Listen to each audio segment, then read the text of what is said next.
بسم اللہ الرحمن الرحیم۔ السلام علیکم فرینڈز، کیسے ہیں آپ سب؟ امید ہے بالکل خیریت سے ہوں گے۔ فرینڈز، آج ایک نئی انفارمیشن کے ساتھ آپ کے سامنے ایک بار پھر حاضر ہوں، تو چلیں سٹارٹ کرتے ہیں۔ دنیا کا سب سے بڑا مجسمہ۔ امریکہ کی ریاست ساؤتھ ڈیکوٹا کی بلیک ہلز میں 74 ایئرز سے پورے پہاڑ کو تراش کر ایک ایسا مجسمہ بنایا جا رہا ہے جو اگر مکمل ہو گیا تو اس کی اونچائی 563 فٹ اور لمبائی 641 فٹ ہوگی۔ اگرچہ اپنی تکمیل میں تاخیر اور اس کے مقام پر ہونے والی سیاحت کی آمدن کی وجہ سے یہ یادگار کچھ تنازعات میں گھر گئی ہے، البتہ اس پر جب بھی کام مکمل ہوا تو یہ دنیا کا سب سے بڑا مجسمہ ہوگا۔ یہ جس شخص کا مجسمہ ہے اسے امریکہ کے مقامی انڈین باشندے اپنی تاریخ کا سب سے بڑا ہیرو تصور کرتے ہیں اور اسے کریزی ہارس کے نام سے یاد کرتے ہیں۔ کریزی ہارس کا تعلق لیکوٹا قبائل کی ایک لالہ شاخ سے تھا۔ وہ 1865 میں انڈین قبائل کی مزاحمت کی علامت بن کر ابھرے تھے۔ نمبر 2، بدن، پسینہ۔ آپ نے شاید ایسا سوچا نہ ہو، لیکن پسینہ انسان کا انتہائی ضروری حصہ ہے۔ نینا جابلونسکی کا تو یہاں تک کہنا ہے کہ پسینہ وہ شے ہے جس نے انسان کو وہ بنایا جو وہ آج ہے۔ چمپینزی میں انسان کے مقابلے میں پسینے کے صرف نصف غدود ہیں اور یہ اپنی حرارت اتنی تیزی سے خارج نہیں کر پاتا۔ بہت سے چوپائے خود کو ہانپ کر سرد رکھتے ہیں، لیکن اس کا مطلب یہ ہے کہ وہ دیر تک بھاگ نہیں سکتے۔ اس کے مقابلے میں ہمارا طریقہ بالوں کے بغیر کھال کو گیلا کر دینے کا ہے۔ اس کی تبخیر ایک زندہ ایئر کنڈیشنر بنا دیتی ہے۔ یہ طریقہ دیگر ممالیہ کے مقابلے میں بہت مؤثر ہے اور یہ ایئر کنڈیشنر ہمارے بڑے اہم عضو کے لیے ضروری ہے جو درجہ حرارت سے حساس ہے۔ یہ عضو دماغ ہے۔ پسینے نے ہمیں بڑا دماغ رکھنے میں مدد کی ہے۔ جب ہم بیٹھے ہوں تب بھی پسینہ مسلسل نکلتا ہے، اگرچہ کہ بہت کم مقدار میں، اور اگر ہم مشقت کر رہے ہوں تو اپنے پانی کی سپلائی تیزی سے نکالتے ہیں۔ پیٹر اسٹارک کے مطابق ایک 70 کلومیٹر کے وزن کے شخص میں 40 لیٹر پانی ہوتا ہے۔ اگر وہ کچھ بھی نہ کرے اور ساکن بیٹھا رہے تو وہ تقریباً 1.5 لیٹر پانی پسینہ، سانس اور پیشاب کی صورت میں ایک دن میں خارج کرے گا، لیکن اگر وہ مشقت کر رہا ہو تو یہ 1 گھنٹے میں 1.5 لیٹر پانی کے اخراج تک بھی پہنچ سکتا ہے۔ یہ بہت جلد بہت خطرناک ہو سکتا ہے۔ اگر تیز دھوپ میں رہیں تو دن میں 12 لیٹر تک پہنچ سکتا ہے، اور گرم موسم میں پانی پیتے رہنا اس لیے ضروری ہے تاکہ جسم میں اس کی مقدار کم نہ ہو جائے۔ اگر یہ کم ہو جائے تو سر درد اور تھکاوٹ شروع ہو جائے گی۔ ایسا 3 سے 5 لیٹر کی کمی کے وقت ہوگا۔ اگر یہ 6 سے 7 تک پہنچ جائے تو ذہنی استحکام نہیں رہے گا، اور اگر یہ 10 تک پہنچ جائے تو پھر شوک میں جا کر موت ہو جائے گی۔ دوسری جنگ عظیم کے وقت سائنسدانوں نے اس پر تحقیق کی کہ فوجی صحرا میں بغیر پانی کے کتنا چل سکتے ہیں۔ چلنے سے پہلے انہوں نے پانی اچھی طرح پیا ہو۔ اگر رہیں تو 25 ڈگری درجہ حرارت پر 45 میل چل سکتے ہیں، 35 ڈگری پر 15 میل، جبکہ 45 ڈگری پر صرف 7 میل۔ آپ کے پسینے میں 99.5% پانی ہے، باقی میں نصف نمک ہے اور نصف دوسرے کیمیکل۔ اگر یہ نمک کی مقدار بڑی نہیں، لیکن سخت گرمی میں آپ دن میں 3 چمچ نمک خارج کر سکتے ہیں اور یہ خطرناک ہو سکتا ہے، اس لیے ایسے دن میں نمک کا توازن بھی ٹھیک رکھنا ضروری ہے۔ پسینہ خارج کرنے کو ایڈرینلین فعال کرتی ہے اور یہ وجہ ہے کہ سٹریس میں بھی پسینہ چھوٹ جاتا ہے۔ ہتھیلیاں واحد جگہ ہے جہاں پر پسینہ مشقت یا گرمی سے نہیں آتا، بلکہ یہ صرف سٹریس سے ہی آتا ہے۔ جھوٹ پکڑنے والے ٹیسٹ میں جذباتی پسینے کی پیمائش کی جاتی ہے۔ پسینے کے غدود 2 اقسام کے ہوتے ہیں، ایکرائن اور اپیوکرائن۔ ایکرائن غدود زیادہ ہیں اور وہ پسینہ پیدا کرتے ہیں جو گرم موسم میں آپ کی قمیض گیلی کر دیتا ہے۔ اپیوکرائن غدود زیادہ تر بغل میں اور زیر ناف ہیں اور یہ زیادہ گاڑھا پسینہ پیدا کرتے ہیں۔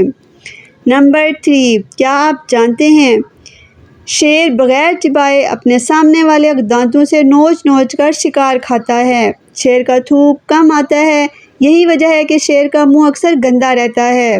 شیر بہت زیادہ جرأت مند اور بہادر ہوتا ہے، لیکن اس کے ساتھ ساتھ اس میں بزدلی اور کم ہمتی بھی موجود ہوتی ہے۔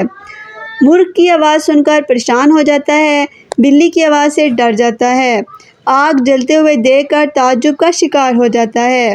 شیر کی پکڑ بہت سخت ہوتی ہے۔ شیر کسی بھی درندے سے مانوس نہیں ہوتا کیونکہ وہ کسی کو اپنے برابر کا نہیں سمجھتا۔ نمبر 4، قرآن کریم میں جس چونٹی کا ذکر ہے، علماء کا اس پر اتفاق ہے کہ وہ مادہ یا فیمیل چونٹی تھی۔ یونیورسٹی آف میامی کی ریسرچ کے مطابق تمام کیڑوں میں سب سے بڑا دماغ چونٹی کا ہوتا ہے۔ اس میں 2.5 لاکھ نیورونز ہوتے ہیں۔ اگر کوئی خطرہ ہو تو ملکہ چونٹی دوسری چونٹیوں کو خبردار کرتی ہے۔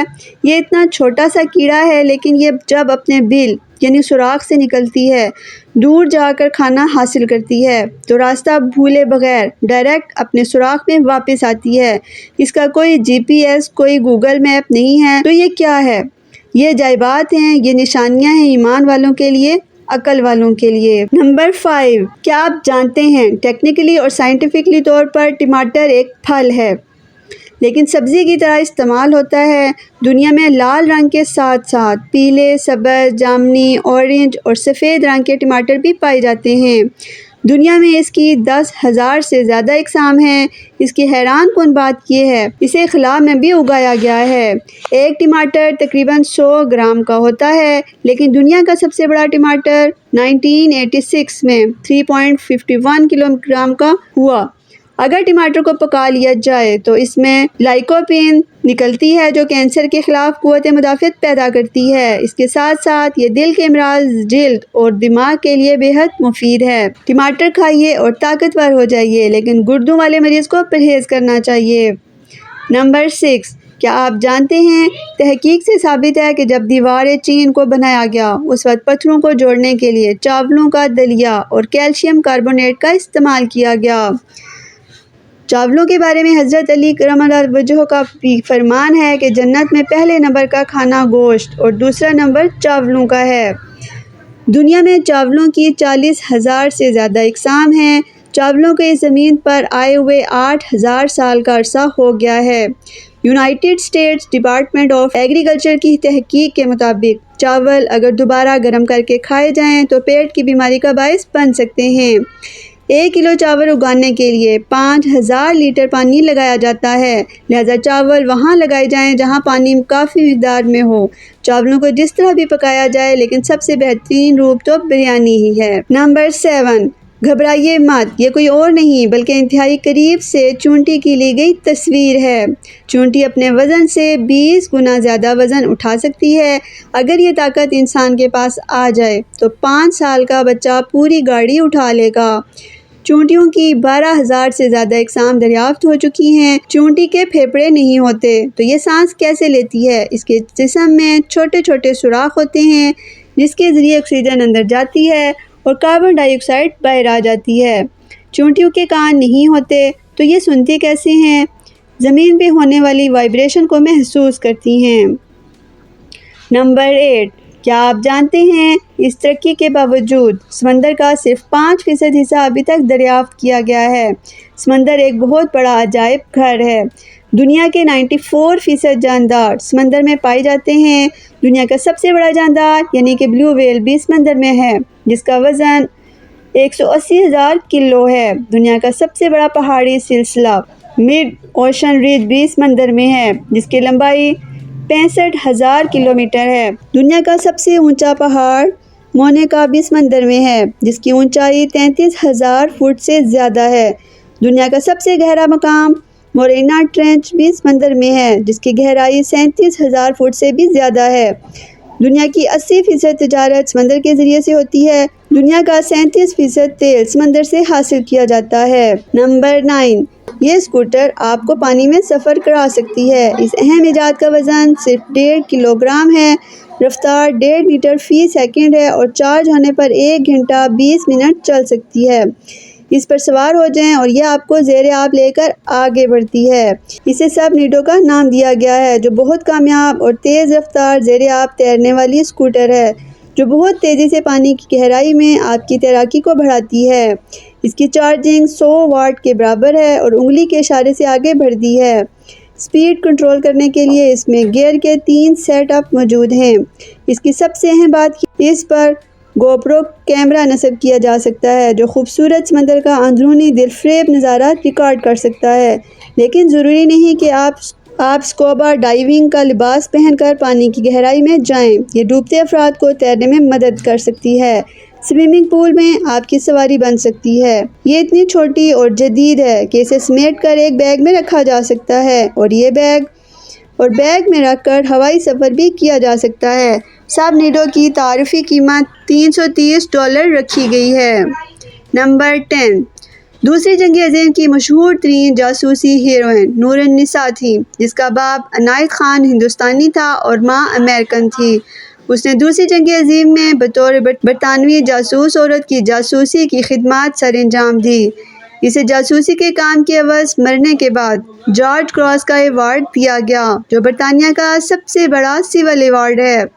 نور النساء کے بارے میں کہا جاتا ہے کہ اس کا تعلق ٹیپو سلطان کی خاندان سے تھا۔